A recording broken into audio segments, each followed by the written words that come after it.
자, 지금 여러분들과 나와 있는 곳은 정릉천이 흐르는 주변에 바로 제기동역 근처에 저희가 나와 있습니다. 자, 이 제기동역에 나와서 보게 되면 뭐 여러분들이 평상시 느끼는 뭐 고층 빌딩들, 이 도시에 사시는 분들 친숙한 장소이죠. 그 다음에 요즘은 공공디자인 사업을 해서 이렇게 천변으로 걸을 수 있는 휴게 공간이라든가 이런 것들이 많이 있는데, 자, 사실 우리가 디자인을 잘 하기 위해서는 평상시 이러한 익숙한 것에서 좀 벗어나서 다른 관점으로 볼 수 있어야만 좋은 아이디어를 만들 수가 있거든요. 그래서 여러분들에게 이런 답사의 기회를 드리면서 다양한 관점을 드리고자 이렇게 이런 여러 장소를 다녀보고 있습니다. 바로 이 장소는, 자, 오늘 답사의 컨셉이죠. 한양에서부터 춘천까지 가는 길. 옛날에는 이제 경춘선이 있던 바로 출발 지점이 바로 이 지점이었습니다. 자, 이 지점에는요, 지금 뭐 좀 다른 사진으로 보시겠지만 성동역이 있던 자리입니다. 이 성동역이 있던 자리는요, 자, 제가 지금 자리를 옮겼는데요, 바로 뒤에 보이시는 저 미도파라고 써 있는 저 건물 있죠? 과거에 백화점이 있던 건물입니다. 저 자리에 기차역이 있었던 겁니다. 서울의 동쪽, 그래서 성동, 성의 동대문 바깥에 있는 동쪽이죠. 그래서 성동역이라고 불렸던 곳이고, 여기에서부터 1939년에 완공한 경춘선이 출발 장소입니다. 이 성동역에서 춘천까지 가는 길에는 우리 대학생이라면 많이 가는 MT 장소가 많이 몰려 있습니다. 여러분이 잘 알고 있는 대성리, 그 다음에 또 어디 있죠? 가평 쪽이나 아니면 그 김유정역이라든가 그 근방에 보면 강촌도 있고요. 그래서 상당히 뭐랄까 우리의 어떤 마음속에 추억으로 경춘선이 굉장히 친근하게 다가오고 있는 분들이 분명히 존재를 합니다. 자, 우리가 우리 생활 주변의 장소를 이렇게 걸어 다니다 보면 이 늘 익숙한 곳을 지나기 때문에 우리가 다른 생각을 하기 참 어렵습니다. 특히 사람의 어떤 보행 환경은 걷는 속도, 우리 걸으면서 안전한 어떤 시야 확보라든가 이런 것에 집중되어 있다 보니까 멀리 볼 수 있는 어떤 관점이나 그런 어떤 계기가 주어질 확률이 떨어질 수밖에 없죠. 그래서 많은 사람들이 자기 지역의 어떤 큰 관점으로 바라볼 수 있는 산이라든가 강의 어떤 원천이라든가 이런 것들을 찾아보지 못하는 경우가 많이 있습니다. 자, 그래서 여러분들에게 조금 더 큰 시각을 한번 가져보라는 의미에서, 자, 이 장소를 저는 출발점으로 삼고 있습니다. 자, 과거로 여러분들이 되돌아가서 이 장소를 느껴보게 되면 서울의 어떤 외곽으로서 이 근처에 있는 시장이 있던 동네들입니다. 청량리 경동시장도 그랬고요. 아무래도 유통하고 있는 큰 시장들은 주로 서울과 지방을 연결하는 지역의 어떤 특산물들이 서울로 이동해오는 그 장소에 많이 형성이 되는데, 뭐 최근에 예를 들어 서울 같은 경우에는 가락시장도 그랬고, 그러면 좀 외곽에서 들어오는 접근이 가까운 도로에 많이 형성되는 걸 볼 수가 있는데, 바로 그런 것을 담당했던 곳이 바로 이 경동시장이 되겠고요. 그리고 이런 어떤 시장의 발전사를 보게 되면 그 안에서 디자인의 어떤 현천 과정, 그 다음에 앞으로 우리가 나가야 할 방향들을 단서를 많이 주곤 합니다. 그래서 여러분들에게 꼭 이런 장소에 와서 그런 관점들을 보고 느끼고 관찰하면서 시각을 키워보라는 말씀을 드리고 싶습니다. 특히 지역을 볼 때 어떤 걸 봐야 될까요? 우리가 지역을 답사하게 되면 지역의 유래 같은 것들이 있어요. 자, 이 제기동이라고 하면 그 명칭이 다 유래가 담겨져 있습니다. 여러분들 우리 한양대학에서부터 이 제기동으로 오는 공간이 굉장히 가깝습니다. 이 천을 따라서 가다 보면 한양대학교가 만나게 되어 있는데요. 이 한양대학에서부터 이 오는 공간들은, 자, 조선시대 후기 또는 조선시대, 그리고 1945년 이후에 해방 이후까지 사실은 시의 외곽의 영역으로서 농지가 많던 곳이죠. 자, 조선시대에는 농번사이기 때문에 왕이 모범을 보이기 위해서 봄에 먼저 모내기를 하는 시범을 보였습니다. 선농제라고 하죠. 그 제사를 소를 끌어서 직접 왕이 농사를 지내는 연습을 했습니다. 어디에서? 그 왕의 소유가 있는 땅, 지금으로 말하면 전농이라고 하는 서울 동쪽에 전농동이라고 있거든요. 여기서 가깝습니다. 다 바로 이 근방이라고 볼 수가 있는데, 거기서 농사 시범을 보이고 그 소를 잡아서 탕을 끓여서 나눠 먹었던 풍습이 있었습니다. 제사를 지내고. 그래서 왕이 와서 제사를 지내려니까 제사 그릇을 보관해야 되잖아요. 그래서 그 제사 그릇을 보관하는 장소, 그래서 제기동입니다. 제기라는 동네가 그렇고요. 또 먼저 선자 농사를 지낸다, 그래서 선농제인데 그걸로 탕을 끓였잖아요. 그래서 선농탕이 유래가 돼서 지금 우리가 친숙하게 먹고 있는 설렁탕, 그 유래도 바로 이런 장소에서 비롯된 것입니다. 여러분, 그런 어떤 유래를 하나씩 찾아보면서 지역의 유래, 그 다음에 내가 살고 있는 이 동네를 다시 바라보는 노천들을 이런 계기를 통해서 한번 여러분이 살고 있는 동네를 다시 바라보시고, 또 그런 것들을 토대로 해서 생각을 키우고 아이디어를 얻어갈 수 있는 그런 관점을 계속해서 마련해 보시길 바라겠습니다.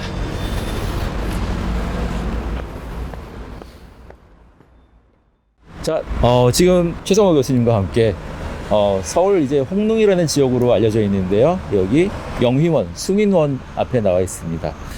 이런 어떤 능이 또는 어떤 이런 영역들이 도시에 어떤 큰 활력을 주는 휴식처처럼 요즘 제공되고 있어서 여러분들에게 참 좋은 장소로 활용될 수 있습니다. 우리가 왕릉이나 이런 데로 가보게 되면 뭐 동구릉도 있고 서원릉도 있고 굉장히 많은 영역들이 있는데, 여기는 사실 조선의 가장 끝에 후기에서도 가장 끝단에 있는 왕족들의 묘역입니다. 우리 다음 보실 장소 가기 전에 네. 요 그림 잠깐 보시면요, 우리 지금 주차장이 여기에요. 근데 그림으로 보셔도 이 묘가 있다 보니까 굉장히 넓은 지역이 이렇게 이 수목이 많지 않습니까? 실제로 그런데 옛날에는 이 옆에 이쪽까지 전부 다 녹지였어요. 이게 참 재밌는 게 뭐냐면 지금은 우리가 이 홍릉 지역 이런 게 굉장히 서울의 동쪽에 외진고처럼 우리가 느껴지잖아요. 근데 실제로는 잘 생각해 보시면은 이 청량리 여기가 인근이잖아요. 청량리가 왜 유명해졌을까요? 따지고 보면 예전에 그 일제강점기 때 여러 가지 이제 기차를 놓게 되잖아요. 그렇죠. 경의선도 놓게 되고 중앙선, 경춘선 뭐 이런 것들이 다 1910년대 이렇게 초반에 설비를 갖추게 되는데, 그게 생각해보면 해방 이후에도 여기 선로를 중심으로 해서 선로가 이렇게 모여 있다 보니까, 그렇죠. 우리가 농경국가였잖아요. 그러니까 경기도, 강원도 이쪽 지역에 있는 모든 쌀이라든가 이런 것들이 이 지역으로 이제 모이게 되는 거죠. 그래서 그러다 보니까 사람들이 갑자기 막 몰려들게 되는데, 여기 지역이 원래 조선 총독부가 풍치지구라고 그랬어요. 여기를 네. 지정을 해놨다. 우리가 이 동네는 간판도 특별히 예쁘게 관리를 해야 돼요. 그 다음에 건물도 높이를 제한해서 지어야 돼요. 뭐 이런 것들을 굉장히 심하게 엄격하게 관리하던 지역이었고, 오늘날 여러분이 가장 쉽게 이해할 수 있는 제도로는 그린벨트와 같은 개념으로 묶어놨단 말이죠. 그러다가 이제 다음번 가시게 될 요 건너편에 동네를 쉽게 말하면 그린벨트를 푸는 거예요. 왜? 사람이 너무나 몰려드니까.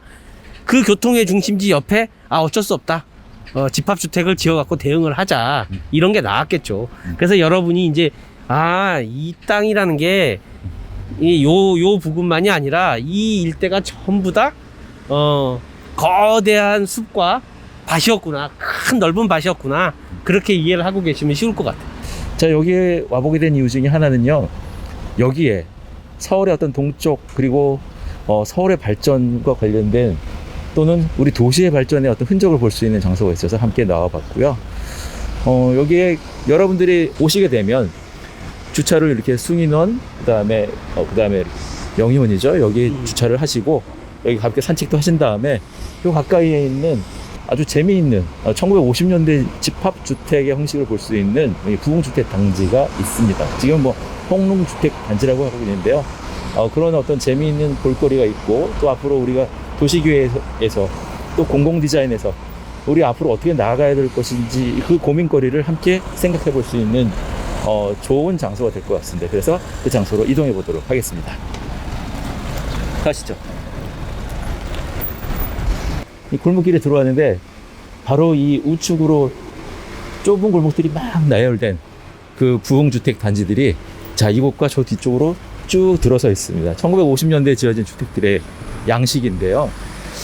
이 양식이 좀 특이하게도 그 전에 그러니까 우리가 이제 일제강점기 때까지 주택을 지을 때 우리 짓는 기법들은 목조 주택을 중심으로 짓는 것들이 많이 있다 보니까 그런 목조 주택의 형식과 또 미국 자본과 미국의 어떤 설계 기술이 들어오기 시작을 하는데 거기에서 아주 독특한 건축, 콘크리트로 오기 이전에 벽돌과 그런 중간 단계 형식의 집들이 만들어집니다. 그래서 그런 것들이 굉장히 재미있는데 저는 가장 재미있었던 것은 여기서 스케일이었습니다. 그 1890년대에 외국인 선교사들이 한국에 들어오면서 한국의 어떤 풍물이라든가 이런 것 기록들을 많이 남겼는데요. 그때 당시 한국의 어떤 길에 대한 체계에 대해서 어떤 프라이버시가 부족하고 두 사람이 간신히 들어갈 수 있는 길 정도로에서도 길이 만들어지는 것에 굉장히 흥미를 가졌는데요. 여기 가보시면 그런 것들을 볼 수가 있습니다. 그래서 여러분들도 그런 재미있는 관점들을 경험할 수도 있고요.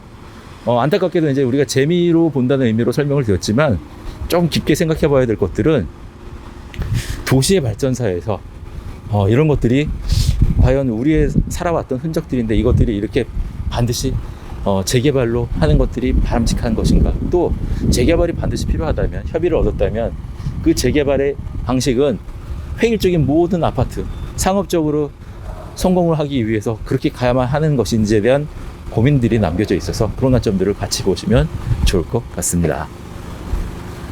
지금 보시면 최 교수님 이쪽 한번 와보세요. 지금 보면 굉장히 좋은 거지만 딱 두 사람 지나갈 수 있는 거리잖아요.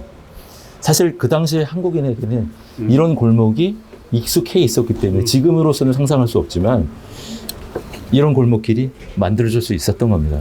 관습의 어떤 산물이라고 볼 수가 있겠는데요. 제가 이제 과거의 추억을 경험해 본 결과 여기는요 프라이버시를 느끼기 참 어렵습니다. 목조 주택이기도 하고요. 옆집에서 책 읽는 소리가 바로 길 건너편에서 다 들리고요. 그런 구조적인 특성들이 다 있습니다. 지금도 보면 오늘날의 어떤 프라이버시나 이런 것들을 느낄 수가 없고요. 또 재미있는 것은요, 우리 화장실이요. 여기는 건물이 바깥에, 과거에 이제 바깥에 있었습니다. 그래서 지금은 집 안에 화장실들이 들어와 있지만 그 당시의 어떤 기준으로 보면 화장실에 쓰는 그 변은 또 나중에 수거해 가서 거름으로 줄 수 있고 그게 보편화된 시기였기 때문에 그런 공간의 흔적들의 모습을 여기서 발견할 수가 있습니다.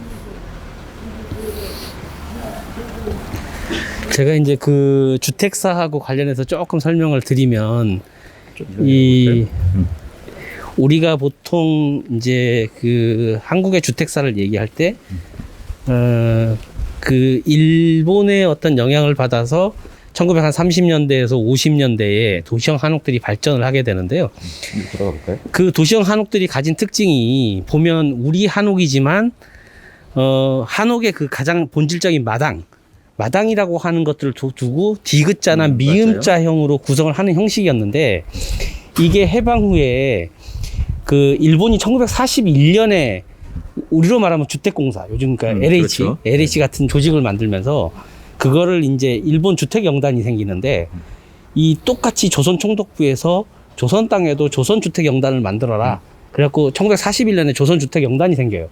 이게 대한주택공사의 전신인데 그게 그렇게 내려오다가 이 해방 이후에 아까 전에 말씀드린 것처럼 청량리 이 지역의 그 선로나 이런 것들 때문에 우리가 필요하니까 이때 사람들이 막 몰려드니까 집합주택을 만들어야 되는 거예요. 그래서 1955년에 여기가 만들었죠, 처음에? 네.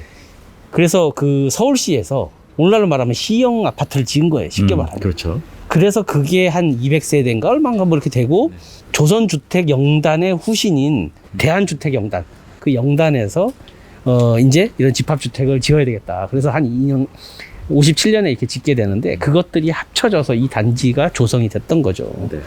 그래서 이제 보면 그럼에도 불구하고 그 기본적으로 그 작은 마당의 체계 그런 것들을 그래서 집에 딱 문을 들어오면 남향 배치가 돼 있고 작은 마당이 있고 거기에서 이제 1, 2층으로 이렇게 오르락내리락 할 수 있는 그런 구조를 네. 아주 좁은 집이었지만 갖고 있었다는 거죠. 네. 그래서 이게 그 다음에 이제 우리가 외인주택 설계들이 이제 들어오게 되는데 그게 이제 오늘날 말하면은 그 잠실주공 아파트라든가 이런 것들이 들어오면서 새로운 이 고층 아파트의 필요 이런 것들을 가기 전에 직전에 어떤 그 모습을? 교두보적인 단계 그것들을 볼 수가 있는 거죠. 지금은 사실은 여러분이 이렇게 보셔도 변형이 많이 됐어요. 맞습니다.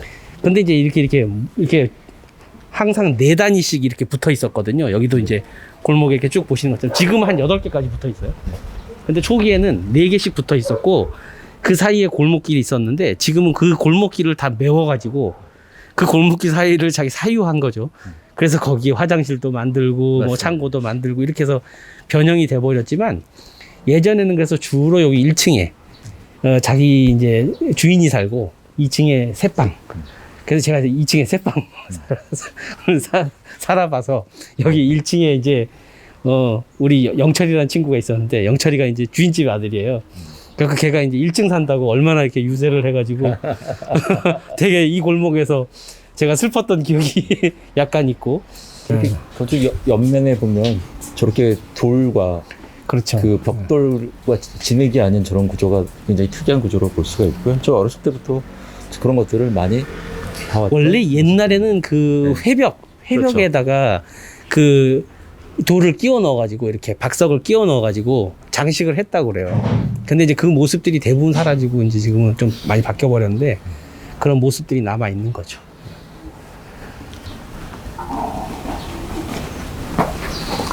그리고 참고로 여기서 저 조금만 더 구경을 많이 해보시면은요. 저 뒤쪽으로 올라가게 되면 그 더 이전의 어떤 뭐랄까요, 우리 한옥의 구조, 그러니까 쪽에서 약간 미음자형으로 된 한옥의 구조를 볼 수 있는 집들이 몇 채만 아주 극히 드물게 볼 수가 있습니다. 그래서 그런 공부들을 꼭 해보시면 바라겠고요. 답사의 기본 조건은 여러분 스스로 자료를 찾아보고 그 자료를 토대로 해서 여러분이 눈으로 확인하고 마음속에 새기는 게 굉장히 중요한 과정입니다. 그래서 여러분들도 그런 것들을 해보시길 바랍니다. 그래서 여기가 여러분이 인터넷에서 검색을 하시면 아마도 서울 미래유산, 서울의 어떤 근대 유산 중에서 미래 가치가 남아 있다고 생각하는 곳을 우리가 서울 미래유산이라고 하는데 굉장히 중요한 서울의 근대 유산으로 이렇게 자리 잡고 있어서 요것들 홈페이지나 이런 데 설명이 잘 돼 있어요. 그래서 도면도 나와 있고 상세하게. 그래서 이제 그런 것도 좀 찾아보시고 오면 좋고, 그래서 보통은 청량리 부흥주택 이렇게 설명하기도 하고, 근데 이게 사실은 홍릉에 가까워서 홍릉주택이라고 많이 합니다. 네. 자, 다음 장소로 우리 가시죠.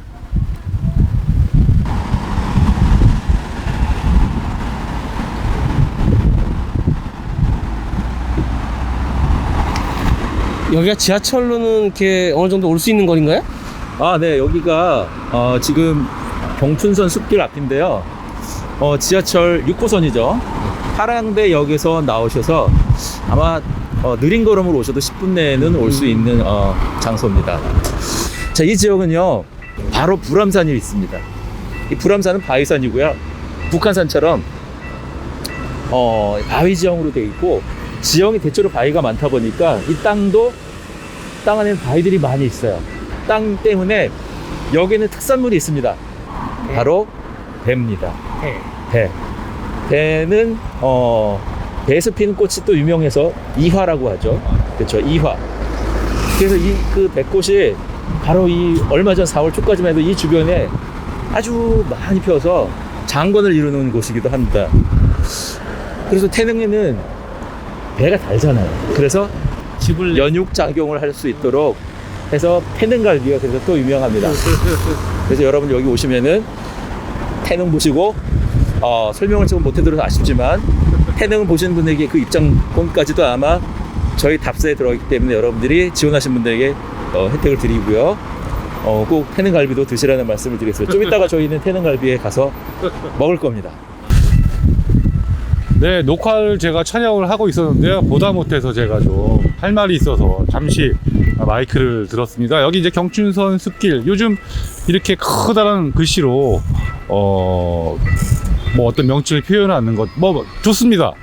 많이들 등장하고 있는데 서울숲에 가도 그렇고, 이제 아쉬운 것은 서체가 좀 통일되지 않았다, 또 그런 뭐 설치 방법들도 통일되지 않았다, 이런 문제들도 있는데 뭐 이건 그런 대로 봐줄만 한데요.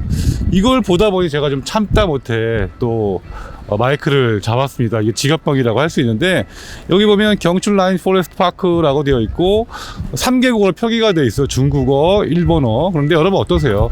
정말 산만합니다. 한글은 또 보이지도 않고요. 우선 뭐 글씨는 그렇게 큼지막한 글씨로 썼는데, 여러분 보시면 레이아웃, 그러니까 자간이라든가 행간의 조절이 제대로 되어 있지 않아서 보기에 어떤 게 뭐 먼저 들어오고 또 우선순위도 없어 보이고, 또 이런 중국어나 일본에 대한 이해가 없어서 마치 우리가 동남아 가면 어색한 한글 사인을 보는 듯한 그런 느낌이에요. 그러니까 한글에 대해서 제대로 이해가 되지 않은 외국에 가서 우리가 사인을 보면 그런 느낌 받으시잖아요. 본국에서의 사람들만 느낄 수 있는 바로 그겁니다. 외국어에 대한 이해, 또 외국어의 어떤 감성 같은 것들을 제대로 파악하지 않고서 이런 것들을 해결하다 보면, 여러분들 상상을 해보세요. 일본인이나 중국인들이 와서 이 사인을 봤을 때 얼마나 이 사인들이 어설프게 만들어졌나를 느낄 수 있는 그런 부분인 것 같습니다. 여러분들이 이런 것들을 보시면서 만약에 제가 미션을 낸다라면 나라면 이것들 어떻게 개선했었을까 라는 미션도 한번 내보고 싶고, 여러분들이 중요한 것은 이런 것들을 보시면서 문제의식을 가지자라는 겁니다. 돌아다니면서 그냥 사진 찍고 즐기는 것도 중요하지만, 디자이너로 하면 이런 것들을 보고 어색하다, 잘못된 것 같다, 나 같으면 이렇게 고치겠다, 이런 생각을 해보는 거, 반대로 잘된 사인을 보면 또 이런 것들 배워야겠다 하고 느끼는 것들 굉장히 중요한 것 같습니다. 자, 저쪽에는 또 경춘선 숲길, 뭐 스탬프 획득 지점, 뭐 이런 이제 배너가 있죠. 그런데 이 배너의 위치가, 제가 아까도 여기서 사진도 찍어보고 영상도 찍어보고 했는데 정말 경관을 많이 가려요. 그리고 여기 보시면 아래 버튼을 누르면 30초간 추억의 기찻길 종소리를 들어보실 수 있습니다. 이 공원에서 굉장히 중요한 역할을 하고 있는 버튼인데, 보세요 여러분들, 이 배너에 가려서 못 보셨죠? 자, 그러니까 어떤 정보가 더 중요하냐, 여기서 벨소리가 중요하냐, 과연 스탬프 찍는 것이 중요할까 생각을 해보시면 얼마든지 작게 또 모양이 좋은, 또 설치가 용이한 방법도 있었을 겁니다. 그런 것들을 생각해 보시면서, 물론 은덕수 교수님, 최성호 교수님이 여기 이제 공원 자체에 대한, 공간에 대한 이야기를 해주시겠지만, 저는 또 시각 디자인을 여러분 이야기하는 입장에서 이런 디테일한 부분들 한번 얘기해 봤고요. 어떤 장소를 가든지 이런 것들은 반드시 있습니다. 항상 여러분들 뭐 심볼이나 글자나 사인이나 이런 것들을 보시면서 문제의식을 갖는 거 중요하고요. 여러분들이 그런 일을 하게 되더라도 반드시 그런 조화로움과 기능성, 또 주변을 생각하는 그런 디자이너로서의 자세 반드시 기억해 주셨으면 좋겠습니다. 자, 그러면 은덕수 교수님, 최성호 교수님, 다시 또 좋은 설명 부탁드리겠습니다. 네, 이게 기차를 가지고 어떤 우리가 공원을 만든다거나 이 주제를 가진 곳들이 세계적으로 많이 있죠. 그러니까 가장 대표적인 게 뭐 뉴욕의 하이라인처럼 폐선이 된 고가철로를 가지고 우리가 뭐 산책로를 구성한다거나, 우리나라의 어떤 뭐 지금 경의선 숲길처럼 그런 사례처럼 이제 만든 사례 되겠죠. 뉴욕에 가면요, 그 뉴욕의 교통박물관이 있거든요. 열차가 지하 플랫폼에 원래 옛날에 지하였던 거예요. 거기에 지금은 쓰지 않는 그 기차들이 쫙 연결돼 있는데요. 그 수많은 종류의 기차들을 체험을 해볼 수가 있어요. 들어가서. 그래서 사람들이 그 안에서 계속해서 이동하면서 굉장히 그 각 객차별로 그 시대상으로 바뀌는 거, 그런 것들을 경험을 하게 돼요. 그러니까 이제 그런 어떤 뭐 우리가 어떤 뭐 스토리텔링이나 이런 것들을 연결할 수 있다면 좋지만, 그런 게 아니라면 사실 꼭 이런 방식이어야 될까? 그래서 사실 하이라인 같은 경우에는 열차 한 대도 없잖아요. 열차 한 대도 없는데 굉장히 행복한 공간이 되는 이유는 선로를 이용해서 선로의 주변에서 높낮이를 가지고 우리가 조용히 들어가서 쉴 곳도 있고 그 다음에 걷고자 하는 사람들한테는 굉장히 긴 산책로를 실제 뉴욕의 하이라인을 걸어보면 거의 1시간 20분에서 1시간 반 정도 걸려요. 네. 그러니까 도심에 있지만 그게 하나의 제대로 된 산책로 역할을 하는 거거든요. 그 다음에 이제 이런 공간의 문제가 뭐냐면 원형을 쓰는 것도 좋지만 우리가 유니버설 디자인 관점에서 보면 이런 공원을 이용하는 사람은 결국에 아이들을 데리고 온 가족 단위의 방문객 또는 고령자들도 많잖아요. 그렇죠. 여기를 어떻게 걸어가겠냐고요. 그래서 이제 우리가 하이라인 같은 데 가서 보면 인상적인 게 이 옆을 따라서 콘크리트로 어느 정도 우리가 지나갈 수 있게 1m 폭이든 1m 50cm 폭이든 교행할 수 있는 폭을 주든 옆으로 평탄하게 이렇게 제공을 해주는 곳이 있어야 휠체어도 갈 수 있고 그 다음에 어린아이를 데리고 오신 분들도 유아차를 밀고 간다거나 그래서 그런데 원형으로 가장 중요한 부분이 이 부분이다 그러면 이 부분의 원형은 안 건드리고 잘 촬영할 수 있게 남겨두지만 나머지는 그런 서비스 측면에서 길을 만들고 하는 것들도 좀 정리를 해봐야 된다는 거죠. 이제 그런 부분이 굉장히 좀 취약한 것 같아요. 그래서 보면 여기도 지금 옆에서 들어오게 돼 있잖아요. 잠깐 들어오고 따라 걷는 게 아니라 가야 돼. 전혀 다른 얘하고 별개의 컨텐츠처럼 두 개가 이질적으로 놀고 있는 그런 양상을 보이는 것 같아요.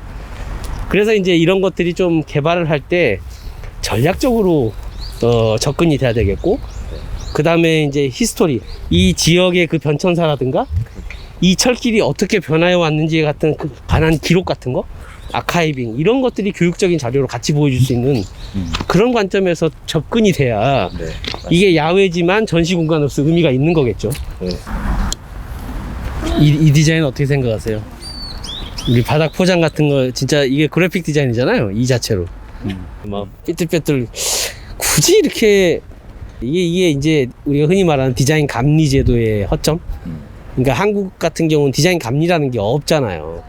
그러니까 디자인을 내가 그린 디자인이 제대로 수행되는지를 건축물 같은 경우는 우리가 건축 감리라는 걸 하는데 디자인 쪽에서는 특히 이제 이렇게 바닥 공사를 하거나 이렇게 야외 환경 디자인을 할 때는 이거는 인허가 사항이 아니기 때문에 디자이너들이 하도를 주고 이런 이제 외부 공사를 하는 업체들이 이게 시공을 하게 되는데 이거에 대해서는 어떻게 만들든 뭐 품질을 담보하는 제도가 없는 거 이게 이제 한국 사회의 큰 어려움 중에 하나인 것 같아요. 그러니까 장기적으로 이제 우리 모두가 고민해봐야 되는 문제고 여러분들도 이제 언젠가 일을 하시면서 이런 경험을 쌓게 되면 겪게 되겠죠. 그래서 저는 이게 조금 영역적으로 이게 분리가 돼 있었으면 훨씬 좋았을 것 같아요. 그러니까 이쪽으로 바깥쪽으로 좀 아웃포커싱해서 바깥쪽으로 오히려 조명을 해주고 이 안쪽은 원형 그대로 좀 살린다거나 뭐 이런 식의 컨셉이 좀 있었으면 어떨까. 그 다음에 이제 이런 공간에서 가장 아쉬운 것 중에 하나가 뭐냐면 이런 벤치 같은 게 되게 기계적으로 배치된다는 거예요. 그러니까 왜 이렇게 배치를 한지는 모르겠는데 좀 우리가 사실 여기에 정말 앉는 조건 중에 대다수는 햇볕을 가리는 조건에서 사람들이 나지 않잖아요. 주말 같은 때도. 근데 지금 보시면 나무 한 그룹밖에 없잖아요. 여기 다 나무 없는 땡빛에 지금 앉아야 되는 상황. 밤에는 물론 않겠죠. 뭐 근데 밤에도 이렇게 조명이 켜 있으면 사람이 바라보게 되지 여기 앉진 않거든요. 그러니까 이거는 사실은 이 설계 우리 이 디자인을 한 친구가 앉는 거에 대해서는 별로 생각하지 않은 거야. 그렇죠. 시각적인 거에만 집중하는. 네, 시각적인. 그러니까 차라리 여기 앉으면 이쪽을 바라보는 건 말이 돼. 그럼 이런 조명이 이렇게 있으면 이렇게 바라보는 건 말이 되는데 사실 여기를 등지고 앉는 건 되게 이상한. 여러분이 잘 이해하셔야 되는 것 중에 하나가 외부의 이 5개형 벤치도 높이가 있거든요. 기본적으로 사람이 편하게 앉으려면은 통상 41cm에서 43cm 사이를 지켜야 돼요. 근데 이제 이런 거에 대한 개념이 별로 없다 보니까 제가 최근에 이런 벤치 관련한 설계를 여러 개를 보게 됐는데 사이즈가 막 뭐 35cm, 심지어 27cm도 봤어요. 27cm를 해놓고 사람이 앉으려는 거예요. 그러니까 거의 철퍼덕이죠. 근데 그거 앉았다 한번 일어나면 우리가 고령화 사회가 돼서 그런지 모르겠는데 무릎이 아프죠. 무릎이 아파요. 무릎이. 그러니까 좀 그런 거를 생각을 하고 좀 디자인을 했으면 좋겠다. 네네.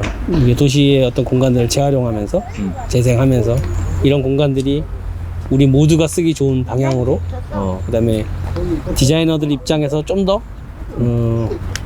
참신한 그런 획기적인 좀 컨셉 이런 것들이 좀 있는 공간으로 만들어지면 좋겠고 결국엔 그게 전부 다 디자이너들이 할 일이죠. 네. 자, 그럼 우리 이제 태능 갈비로 이제 이동하도록 드디어 할까요? 식사 시간인가요? 기대됩니다. 네, 그럼 이제 갈비 먹으러 이제 드디어 가보도록 하겠습니다. 네. 자, 서둘러 가시죠.